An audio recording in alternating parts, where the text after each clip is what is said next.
And new developments tonight in the case of a Mississippi football standout who was found dead after the 4th of July weekend.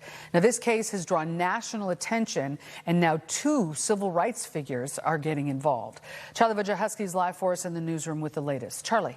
Well, Mary, and those 2 civil rights figures are activist Al Sharpton and attorney Ben Crump. And they say it is too early to know if race was a factor in the death of Nolan Wells, but they also say it's too early to rule it out. They want an independent investigation into the death of the 18-year-old black student after he went missing after a July 4th trip with 3 white friends. At the end of the day, that's all we want. We just want to know.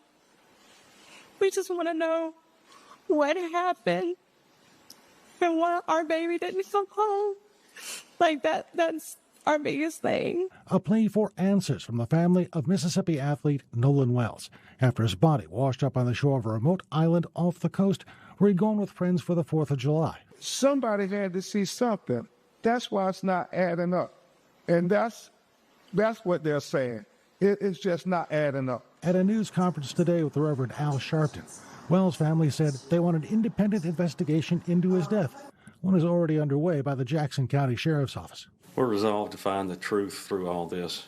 That's what the family deserves, that's what the community deserves, and that's what Nolan's friends deserve. What we've been told does not make sense. And being that there is lack of confidence in the local authorities, who have already, in my judgment, seemed to have mishandled where it was going, because to just immediately, before a week time, saying there was nothing done wrong, when we hear that this young man was engaged in some kind of argument. Attorney Ben Crump says there was an argument about Wells' cell phone, which was recovered not with his body, but from one of the friends he went to the island with.